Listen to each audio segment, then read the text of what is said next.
There was a trailer for Invincible at Comic Con, and I can't say much because I don't want to spoil it. But it looks good. It looks real good. I'm excited. They're introducing a bunch of stuff from the comics that I've been waiting to see. Still in the middle. It's been a couple months since I read it, but I'm in the middle of rereading Invincible. I'm letting it breathe because I ran through it in the course of like a week and a half. The first time I read Invincible, I'm talking all 15 years worth of that comic in like a week and a half. So, and then That's then insane. yeah, and then I binged the show because at that point, like the first all the way up to like the pin up ultimate episode was out, and then the next week I finished it up. So yeah, now I'm rereading it. I'm taking my time this time.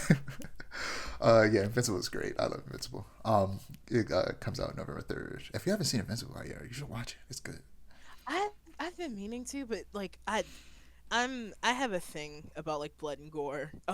I Yeah, I get wasn't. very yicked out very Yeah, I wasn't easily. sure how you felt about Blood and Gore. It's like I can tolerate it up to a certain extent, but from the clips that I've seen of Invincible and what my girlfriends told me about it, I'm like, ugh. But I will give it a shot. I'll give it an honest shot because it looks very good, and I want to know more about it. Well, And I'm trying to so get myself used to it. it'll obviously I'm not obviously I haven't seen the second season, so I can't speak to it. But it's not in the first season. It's not as much as you think there would be. Gotcha. Gotcha. Like it's Okay. not that much. Like it's very spread out and in Mhm. concentrated burst rather than it's not like always all the time every time there's an action scene there's blood and gore. Like I think Gotcha. that was my misconception when I first went into watching it. The reason I ended up getting into it because at first I didn't want to watch it because I thought it was going to be like The Boys, which is incredibly violent and disgusting, and it's just not for me. The Boys, I can't. It's just Yeah. I can't get into it.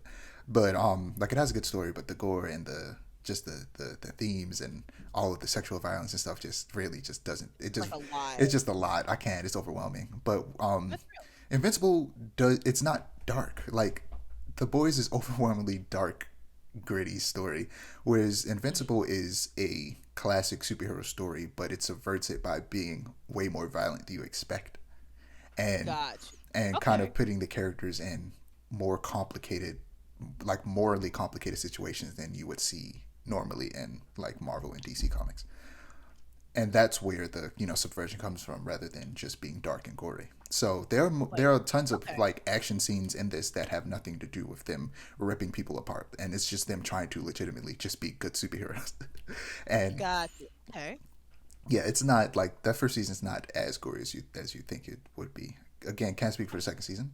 The second season might get bloodier. I'll tell you after I watch it. Okay. Well, yeah, I'll give it an honest shot then. And also, I just love J.K. Simmons. He's Oh great. yeah, he's so good. He's such a great voice actor.